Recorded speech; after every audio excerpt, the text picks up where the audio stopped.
Pertama-tama patut kita mengucapkan rasa syukur kehadirat Allah Subhanahu wa taala yang masih memberikan kesehatan kepada kita sehingga dengan mudah kita dapat melangkahkan kaki kita untuk dapat datang ke masjid ini sama-sama melaksanakan sholat subuh secara berjamaah yang kemudian nanti akan diikuti oleh tausiah subuh. Selawat bertangkai salam semoga disampaikan kehadiran junjungan kita Nabi besar Muhammad Rasulullah SAW. Kita mengharapkan kelak dari beliau kita akan mendapatkan syafaat dalam pertanggungjawaban kita kepada Allah Subhanahu wa taala. Bapak-bapak dan ibu-ibu yang kami muliakan, sampai pada hari ini ustaz kita belum hadir. Untuk itu, untuk mengisi waktu, maka kita akan mengganti ustaz kita dengan ustaz pengganti, yaitu Al-Ustaz Dr. Andes Haji Sudirman Abu Bakar. Marilah sama-sama kita coba mendengarkan apa yang disampaikan beliau. Mudah-mudahan ini bisa bermanfaat bagi kita. Kepada Al-Ustaz Sudirman Abu Bakar, waktu dan tempat kami persilakan. Billahi taufiq wal hidayah. Wassalamualaikum warahmatullahi wabarakatuh.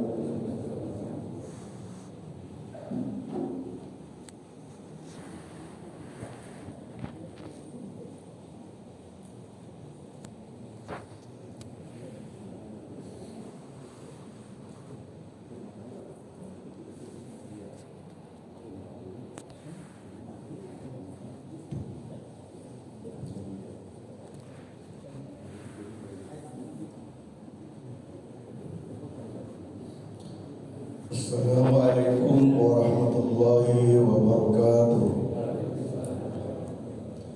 Alhamdulillahilladzi anzala as-sakinata fi qulubil mu'minin liyazdadu imanan ma'a imanihim. Ya ayyuhalladzina amanu taqullaha haqqa tuqatih wa la tamutunna illa wa antum muslimun. Jamaah salat subuh yang dimuliakan oleh Allah Subhanahu wa taala, pada pada subuh ini mudah-mudahan kita diberikan keberkahan oleh Allah Subhanahu wa taala, diberikan nikmat umur yang sampai saat ini kita masih diberikan kesehatan dan kesempatan untuk mengkaji atau mengupas ayat-ayat atau firman Allah. Mudah-mudahan ini menambah keimanan dan ketakwaan kita kepada Allah Subhanahu wa taala. Adapun yang saya ingin utarakan pada kesempatan ini yaitu mengenai beberapa nasihat Luqman di dalam surat Luqman. Yang pertama, Luqman berkata kepada anaknya, "Wahai anakku, janganlah berbuat syirik atau mempersekutukan Allah. Karena syirik ini adalah dosa besar. Oleh karena dosa besar, jadi Luqman bilang kepada anaknya, janganlah melakukan syirik itu. Syirik itu adalah mempersekutukan Allah. Jadi Allah tidak mau dipersekutukan dengan apapun. Makanya ini termasuk dosa besar. Ya bunayya, idh qala Luqmanu libnihi wa huwa ya'iduhu ya bunayya la tusyrik billah inna syirka la zulmun azim. Jadi perbuatan syirik ini adalah dosa besar. Dan kedua, taatlah kepada kedua orang tua, terutama ibu yang mengandung sekian lama itu 9 bulan ya, 10 hari. Jadi kita ini harus hormat kepada ibu, karena dengan perjuangan dan susah payahnya itu, pada saat mengandung mereka tidak merasakan beban yang besar di dalam rahimnya. Karena apa?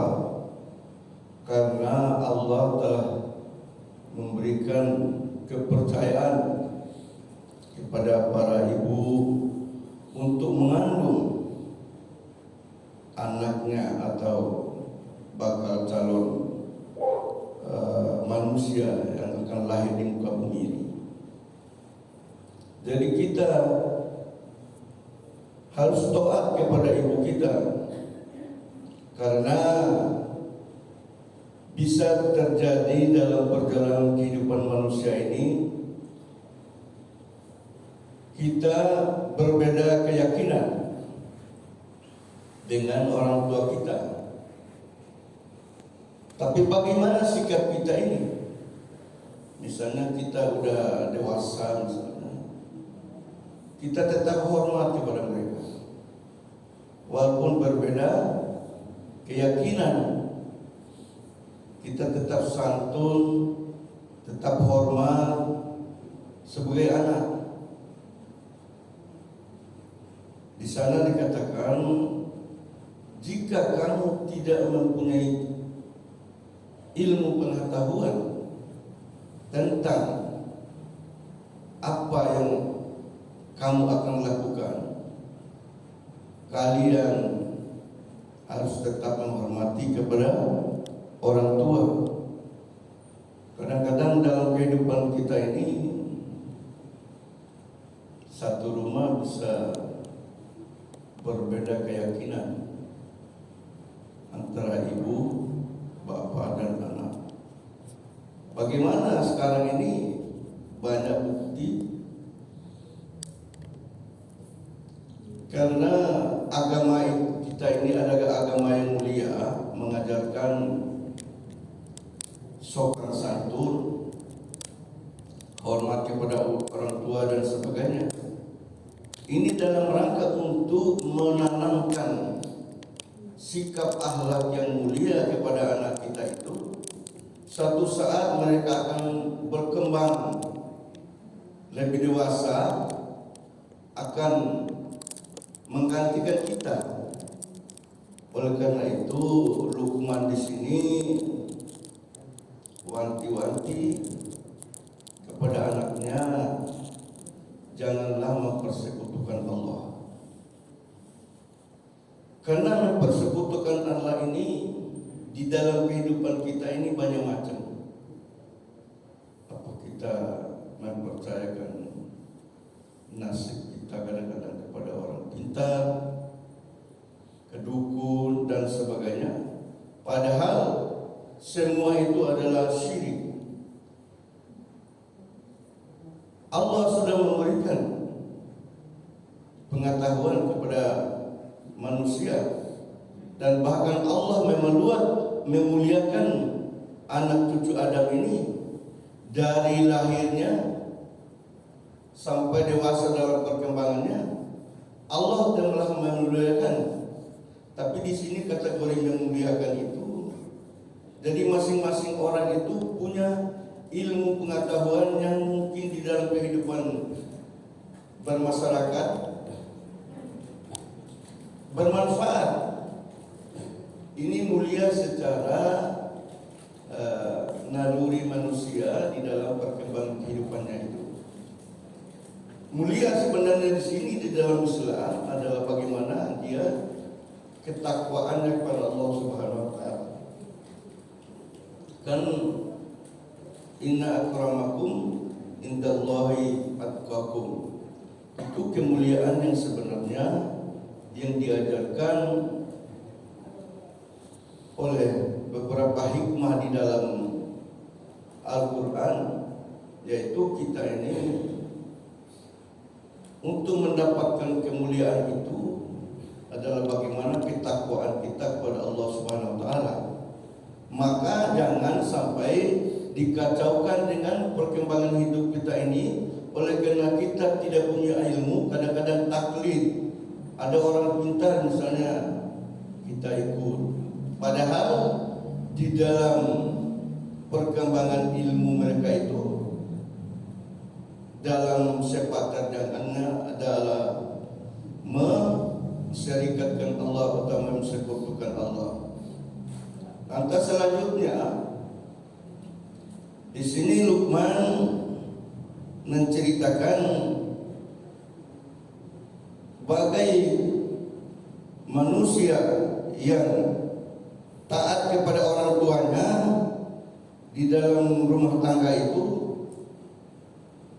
tetap dia bersikap apabila berjalan di depannya sedikit menunduk, ya, sedikit menunduk, dan adapun tutur katanya diatur dengan baik, apalagi menjawab panggilan ibu. Ketika menjawab itu aja itu mempengaruhi kejiwaannya. Misalnya Ahmad, misalnya panggil, ya Bu, dengan suara tinggi aja sudah menunjukkan suatu sikap yang kurang baik. Tapi kalau anak itu dididik dengan baik, dipanggil, ya Bu, jadi diturunkan suara itu agar tidak mengganggu hubungan antara kedua anak dan orang tua. Tapi bagaimana sikap anak kita sekarang? Ahmad misalnya, ya Bu, panggil mulu dan tadi kayak, nah itu suatu sikap yang tidak baik. Apalagi di dalam surat Al-Isra, wa qadara rabbuka alla ta'budu illa iyyahu wa bil walidaini ihsana imma yablughanna indakal kibara ahaduhuma aw kilahuma wa la taqul lahumā uff. Jadi janganlah sikap menjawab hus atau hu atau membentak itu suatu sikap yang tidak baik, karena orang tua itu keberadaan kita di atas muka bumi ini adalah karena orang tua kita. Apapun orang tua kita tetap orang tua. Kalau memang kita diajak misalnya untuk memeluk atau mempercayai keyakinan mereka, tetap kita harus santun menjawab, mohon maaf, saya tidak bisa mengikuti keyakinan ibu atau bapak, karena dia sudah punya dasar-dasar fitrah di dalam dirinya, itu udah ada keimanan. Misalnya kita Islam dan ibu bapak kita misalnya berbeda keyakinan. Nah, di sini sikap kita itu harus santun, tidak boleh membentak-bentak mereka. Allah saja sudah mengatakan di situ, taatlah kepada kedua orang tua. Bahkan nanti kalau mereka sudah tua dalam pemeliharaan kita, kita harus setiap hari itu yang mengatur tentang tutur kata kita dan sikap kita kepada mereka. Kan banyak kejadian nih, kadang-kadang orang tua dipukul oleh karena mereka mungkin dalam kondisi ekonomi atau kehidupan status sosial dan sebagainya, sehingga kadang-kadang mereka tidak sadar mereka mengeluarkan kata-kata yang kasar. Padahal orang tua itu adalah segala-galanya. Jadi itu kita harus lebih hati-hati di dalam kehidupan ini.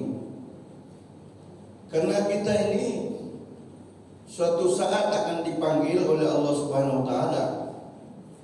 Jadi dengan sikap itu mudah-mudahan pada saat kita itu melaksanakan perintah Allah, Allah mengutus kepada Israel untuk ambillah si fulan, jangan sampai dia tercemar atau mempersekutukan Allah Subhanahu wa taala.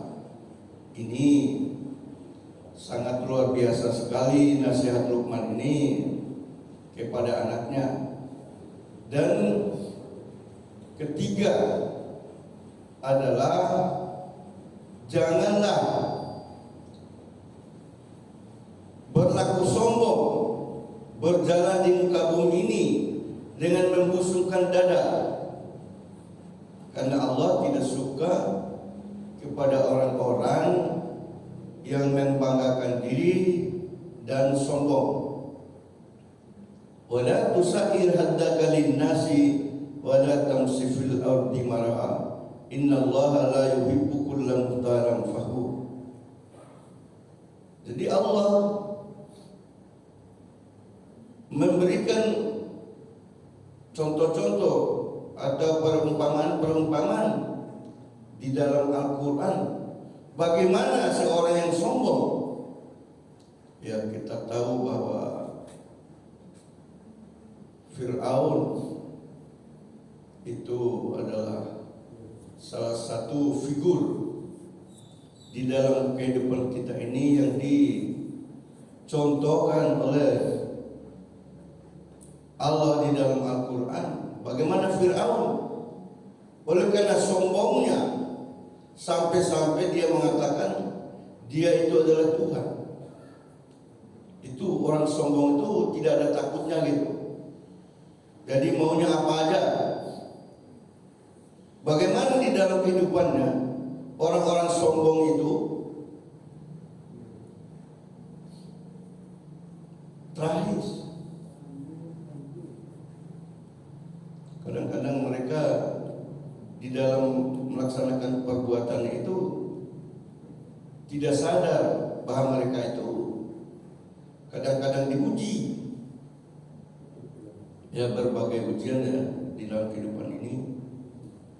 Ada harta, jabatan atau kekuasaan dan lainnya. Padahal itu semua yang diberikan oleh Allah Subhanahu wa taala berupa rezeki. Tapi kalau menurut mereka katanya ini adalah usaha saya. Bagaimana saya dong? Terserah saya mau diapain. Misalnya harta, apalagi jabatan, terserah dia. Nah, ini orang-orang sombong itu dia tidak sadar bahwa itu adalah rezeki dari Allah Subhanahu wa taala. Ataupun hal-hal yang tersebut menyangkut kepada pemberian dari Allah Subhanahu wa taala. Tapi mereka tidak bisa memanagenya atau mengelola atau menyadari hal itu adalah semua itu karunia dari Allah Subhanahu wa taala. Inna hadza min fadlillah. Semua ini adalah karunia dari Allah Subhanahu wa taala. Banyak orang-orang sombong ini yang di dalam kehidupannya teraniaya ketika mereka sudah tidak bisa menjabat lagi. Ketika mereka sudah tidak punya harta lagi, mereka kehidupannya seperti tidak punya kendala lagi karena mereka sombong kepada Allah Subhanahu wa taala. Padahal sudah ada banyak contoh ini seperti Fir'aun, Haman, Korun dengan hartanya dia sombong, seolah-olah ini tidak ada campur tangan Allah. Dia sendiri yang banting tulang ibaratnya. Padahal semua itu rezeki dari Allah Subhanahu wa taala. Tapi oleh karena dia sombong dengan hartanya, ditenggelamkan di dalam bumi. Nah ini banyak sebenarnya contoh-contoh di dalam Al-Quran ini bahwa orang-orang sombong itu tragis. Cuman kenapa manusia baru punya ini, baru punya itu, pada saat ini kadang-kadang sudah tidak mengingat Allah, bahkan melupakannya, karena cenderung dengan seolah-olah teknologi dan kemajuan sekarang ini bisa menutupi, bisa menggantikan segala sesuatu fitrah yang diberikan oleh Allah di dalam diri mereka. Nah ini banyak orang-orang yang kadang-kadang di dalam perjalanan kehidupan ini tragis. Pada saat-saat pensiun misalnya, tidak menjabat lagi, sudah tidak dilihat oleh orang lagi karena perbuatan dan sewenang-wenangnya mereka. Bahkan mereka mungkin meninggal dunia, biarin aja, dibiarin, karena tidak ada satu sifat-sifat kebaikan yang di dalam seseorang yang sombong itu yang bisa diambilkan contoh ataupun ibrah. Maka di dalam kehidupan kita ini janganlah berlaku sombong atau membusungkan dada berjalan di atas muka bumi ini. Allah tidak suka kepada orang-orang yang membanggakan diri dan sombong. Itu nasihat Luqman kepada anaknya. Dan selanjutnya Luqman memberikan nasihatnya kepada anaknya, ya bunayya aqimis sholata. Jadi anaknya diperintahkan sholat, karena sholat ini sangat penting, karena yang menghubungkan kita dengan Allah itu melalui sholat. Dan lebih-lebih dekat kita ini, kita pada saat sujud kita menghambakan diri sampai kita rela, ridho, diatur oleh Allah sampai kita sujud. Wajah kita ini ditaruh di atas karpet ini. Karena apa? Karena keridhaan kita, keikhlasan kita untuk menyembah kepada Allah Subhanahu wa taala. Kalau kita sampai ada benih-benih kemusyrikan, mungkin tidak kita sambung apa ucapan kita dengan ketika kita sujud itu, mungkin tidak ada apa-apanya sujud seseorang.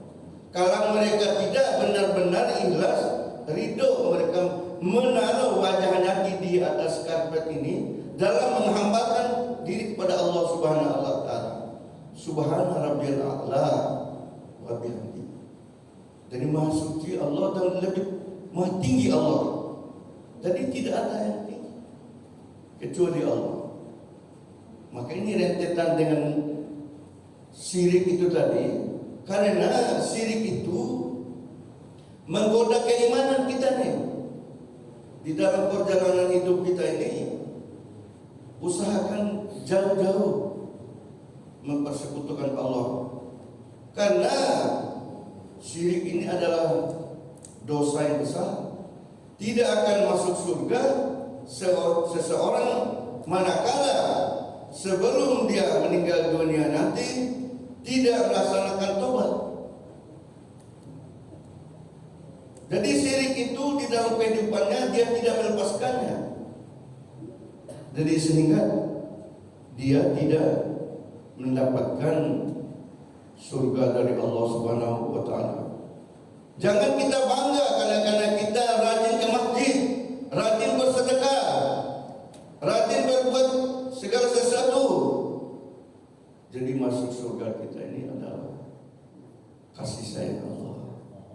Jadi jangan bangga kita ini. Wah, amal saya kayaknya udah penuh nih. Ibaratnya suatu tempat gitu, melihat orang-orang yang ibaratnya ya mungkin apal-apalan dalam beribadah gitu. Kita seolah-olah kita ini percaya diri bahwa saya ini udah disediakan oleh Allah Subhanahu wa taala. Bahkan ada kepercayaan daripada aliran-aliran ini. Bahkan mereka itu mengklaim diri bahwa kita takfirin atau kafir. Mereka saja yang masuk surga. Jadi sekarang ini banyak perkembangan aliran-aliran yang harus diwaspadai. Tapi kalau kita kembali lagi kepada nasihat-nasihat Luqman itu tadi, mudah-mudahan kita selamat. Kenapa anak itu disuruh sholat? Karena di yaumul kiamat nanti awali hasabu la yaumul kiamat as-sholat. Jadi kita ini nanti yang pertama dihisab itu adalah sholat kita. Kalau ibu bapak sholatnya udah bagus, mudah-mudahan kita mendapatkan kebahagiaan di akhirat nanti. Makanya di dalam surah Luqman ini adalah hikmah sangat besar. Saya kembali lagi kepada nasihat pertama tadi, yaitu Luqman memberikan dasar pemikiran kepada anak itu, jangan berbuat syirik. Karena ini adalah dosa besar. Jadi setan-setan itu akan mempengaruhi kita. Kalau kita sudah berbuat syirik, setan-setan itu akan melarikan diri, membatasi diri mereka nanti di hari kiamat. Saya cuma menghimbau warga, kata setan. Saya tidak langsung mencontohkan begini pekerjaannya, enggak. Cuman mereka menggoda, membisik, waswisu fi sudurin nas. Jadi di samping setan yang enggak kelihatan itu, ada setan-setan juga yang berbentuk manusia yang menggoda dalam arti beribadah dan beramal. Jadi setan-setan itu berlepas diri mereka. Saya kan cuma menghimbau aja waktu itu, menyerukan aja. Saya tidak memberikan contoh harus ini perbuatan. Enggak.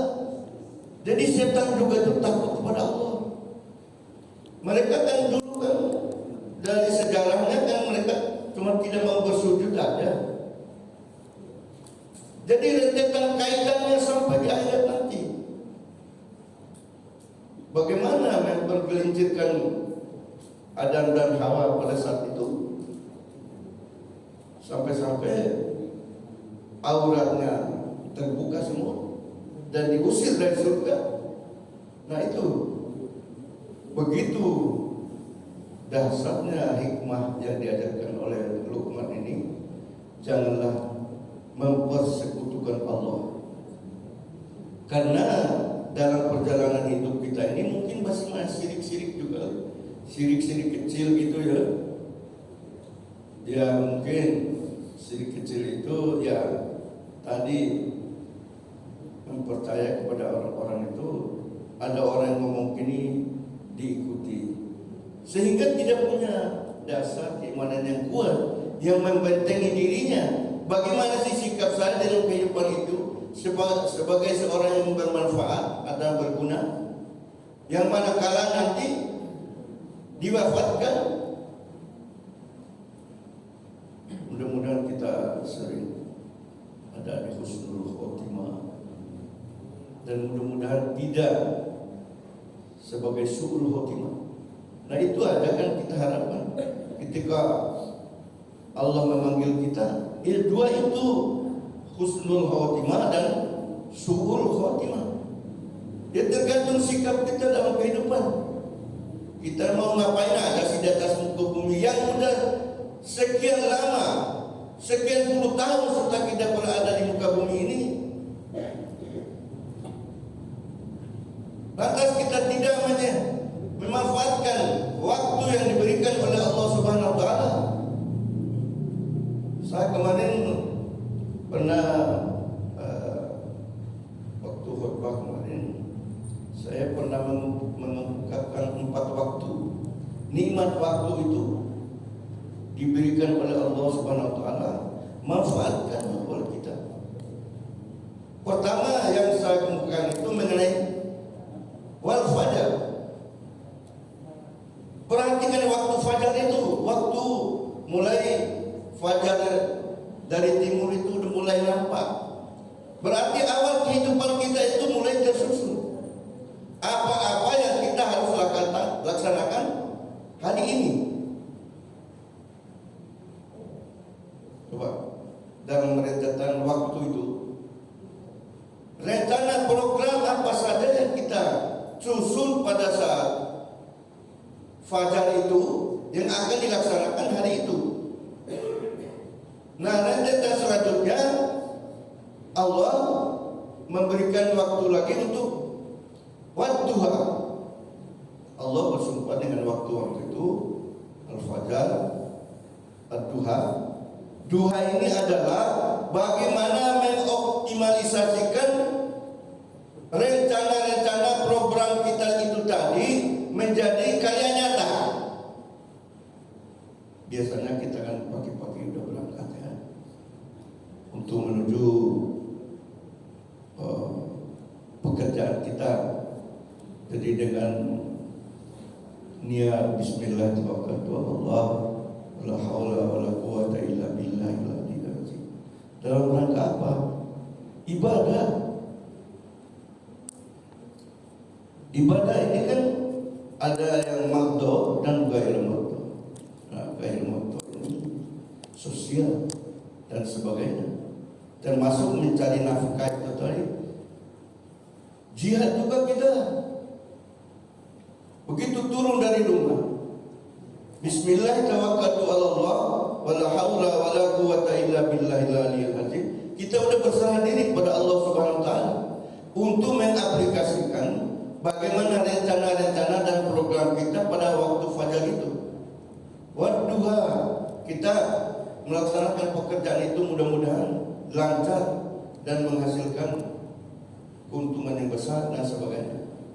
Lantas selanjutnya Allah bersumpah dengan wal asr, demi asar. Asar ini diibaratkan kita telah sudah ngoyo mencari rezeki yang banyak itu tadi. Mudah-mudahan waktu asar itu adalah waktu kita mulai istirahat, pensiun dan sebagainya. Sudah tidak mampu lagi untuk melanjutkan pekerjaan secara fisik. Jadi asar itu sebagai istirahat. Jadi kita tidak memburuk sana lagi harta segala itu, sebab semua itu nanti akan ditanya. Nah, lantas ke yang terakhir adalah wal-lail. Wal-lail ini adalah bukan lagi istirahat. Jadi sebentar lagi kita mungkin sudah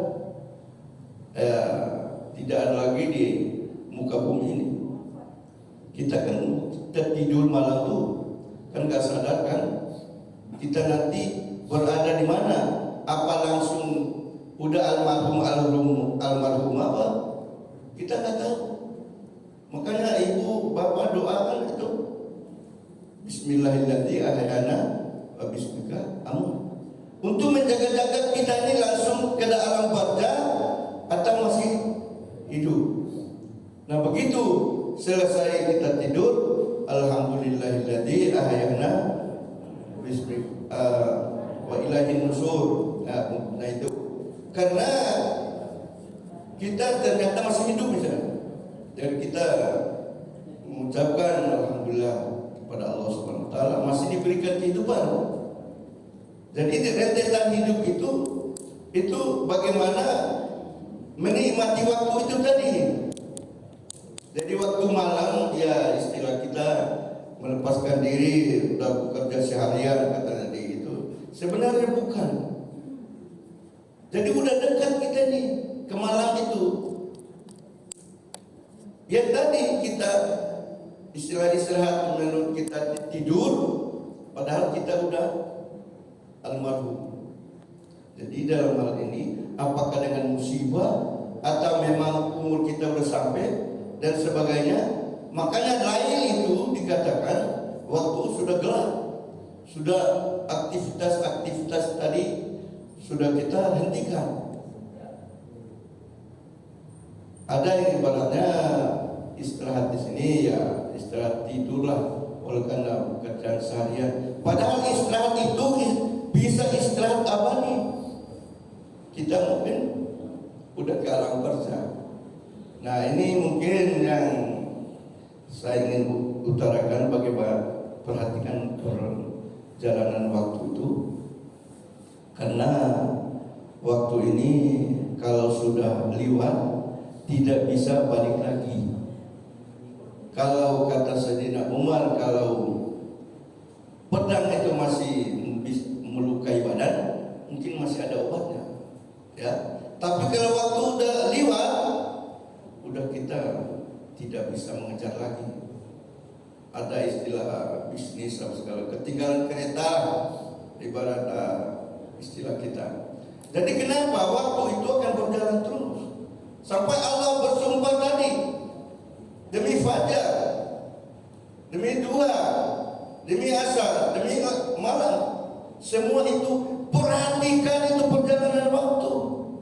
Sebab kalian itu tidak akan mudah lagi, tidak akan penguasa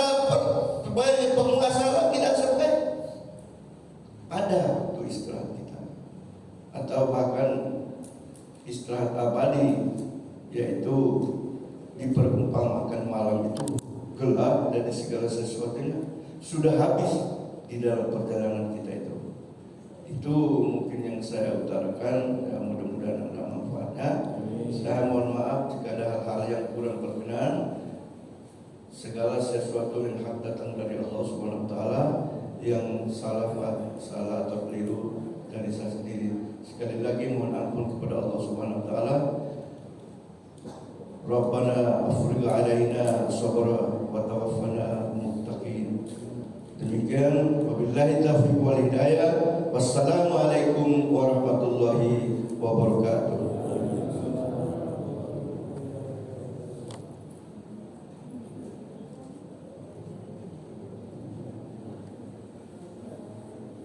Ya.